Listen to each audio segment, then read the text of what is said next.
हार नहीं माननी चाहिए किसी भी परिस्थिति में। और श्वेता, ये संकेत आप उनका बैकग्राउंड उठाकर देखिए कि एक संथाली परिवार किस जगह से वो निकल कर आई उड़ीसा में, आज भी कितना वो इलाका बैकवर्ड समझा जाता है, वहां से निकलकर 320 एकड़ में फैले राष्ट्रपति भवन में, 340 कमरों वाले राष्ट्रपति भवन के दरबार हॉल में इस समय है, जहां पर डॉक्टर राजेंद्र प्रसाद, या उससे भी पहले अगर आप बात करें तो ये जो दरबार हॉल था तो इसको तो थ्रोन रूम कहा जाता था वाइसरॉय का। हर अलंकरण समारोह 1950 के बाद यही होता है, स्वेरिंग इन यही होती है, और वहां पर आज वो देश की सर्वोच्च नागरिक के तौर पर अब से कुछ ही घंटों में होंगी। अभी एक प्रेसिडेंट इलेक्ट के रूप में है। हाँ, और कुछ देर में वो इतिहास रच दिया जाएगा उस शपथ ग्रहण के साथ ही। और जो दुनिया के जो गणमान्य व्यक्ति आते हैं, जो दुनिया के सबसे सर्वशक्तिशाली जो राष्ट्रपति भी आ जाएंगे, वो आते यहां पर हैं जहां पर उन्हें सलामी दी जाती है।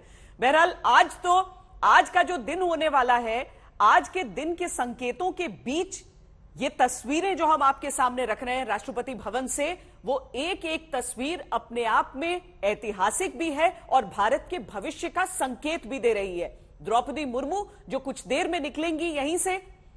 गौरव, मेरा ख्याल है ये जो सामने जो गाड़ी खड़ी है जी, राष्ट्रपति भवन के जी, उसकी भी अहमियत बड़ी हो जाती है। हालांकि बग्घियों से लेकर यहां तक जो हम पहुंचे हैं आज तक, वो अपने आप में एक लंबा इतिहास है। बिल्कुल सही कहा आपने। आप देखें ना, इतिहास तो अगर आप जिन गाड़ियों की या अंगरक्षकों की बात करें तो 1773 से इतिहास इन सैनिकों का है। और जैसा श्वेता और जनरल कुलकर्णी कह भी रहे थे कि ये केवल सेरेमोनियल गार्ड्स नहीं है।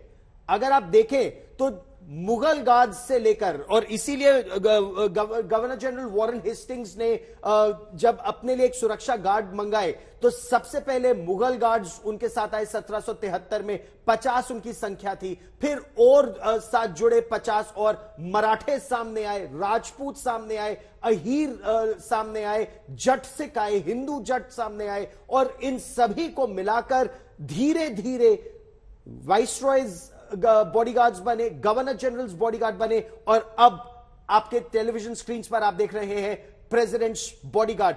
टीपू सुल्तान के खिलाफ ऑपरेशन से लेकर चुशूल की लड़ाई में चीनियों के दांत खट्टे करने 1962 में, सियाचिन के ऑपरेशंस, जनरल कुलकर्णी बहुत बड़े ऑपरेशंस में भाग लिया लगातार इन सीनियर मोस्ट रेजिमेंट टैंकमैन की। कोई शक नहीं गौरव, ये एक वाकई इट इज वॉर प्रूवन, और यही कारण है कोई ड्यूअल पर्पस में है।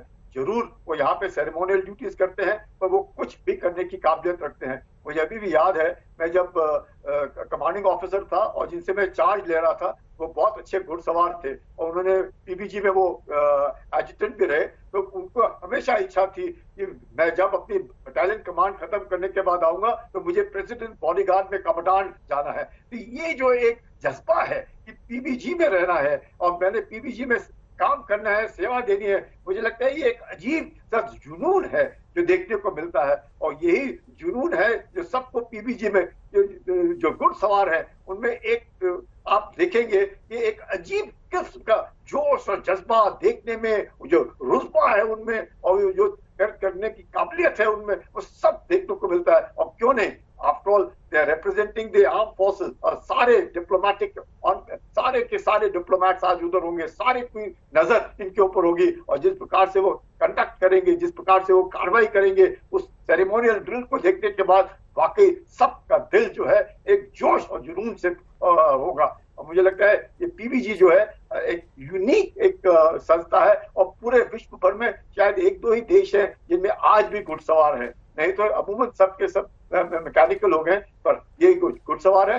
हम सबको इनके ऊपर गौरव हासिल होता है, और ये जो इनका काम करने का तरीका है, और जिस तरीके से हम सब देखेंगे कि प्रांगण में किस प्रकार से भी वो सेरेमोनियल गार्ड देंगे और सबका दिल जो जोश से भरा आएगा। गौरव, आपने बिल्कुल सही कहा। ये तस्वीरें प्रेसिडेंट्स बॉडीगार्ड की, राष्ट्रपति अंगरक्षक, भारतीय सेना की सीनियर मोस्ट रेजिमेंट है ये।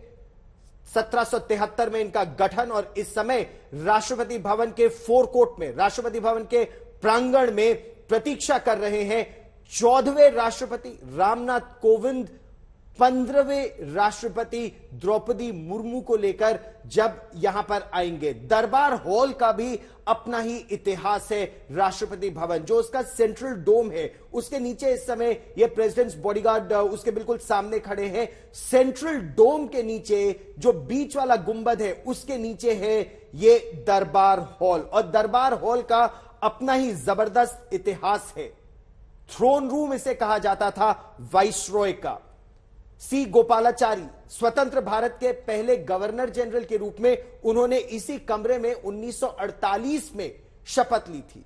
जो अलंकरण समारोह होते हैं वो इसी कमरे में होते हैं। मुख्य न्यायाधीश का शपथ ग्रहण भी दरबार हॉल में 1777 की अगर मैं आपको बात बताऊं श्वेता, तो यहां पर उस समय के राष्ट्रपति फखरुद्दीन अली अहमद का जब निधन हुआ था तो उनको भी यहीं उनके पार्थिव शरीर को रखा गया था देश के सम्मान के लिए। और ये सेना, नौसेना और वायुसेना की टुकड़ियां पूरे रायसीना हिल पर तैनात हैं। अशोक सिंघल हमारे सहयोगी हमारे साथ जुड़ रहे हैं इस समय और जानकारी के लिए। और अशोक, संसद में भी एक बहुत बड़ी बात होगी जिस तरह से शपथ ग्रहण समारोह होगा द्रौपदी मुर्मू का, एक बड़ा संकेत आजादी के अमृत महोत्सव वर्ष में। बिल्कुल बड़ा संकेत है गौरव, इसमें कोई दो राय नहीं है। अभी वो राष्ट्रपति भवन से जो वहां की औपचारिकताएं हैं, वेलकम किया रामनाथ कोविंद ने, उसके बाद सेरेमोनियल रिसेप्शन होगा उनका। उसके बाद रामनाथ कोविंद जो राष्ट्रपति हैं द्रौपदी मुर्मू को लेकर के संसद भवन पहुंचेंगे, और संसद भवन जब वो पहुंचेंगे वहां पर प्रधानमंत्री नरेंद्र मोदी, उपराष्ट्रपति वेंकैया नायडू, स्पीकर तमाम उनकी अगवानी करेंगे और उनको लेकर के सेंट्रल हॉल जाएंगे। वहां पर चीफ जस्टिस ऑफ इंडिया उनको शपथ दिलाएंगे नए राष्ट्रपति की, द्रौपदी मुर्मू को। उसके बाद द्रौपदी मुर्मू का एक छोटा सा भाषण होगा, वहां मौजूद सेंट्रल हॉल में लोगों को एड्रेस करेंगी, और उसके बाद 21 तोपों की सलामी दी जाएगी गौरव। फिर वो राष्ट्रपति भवन आएंगी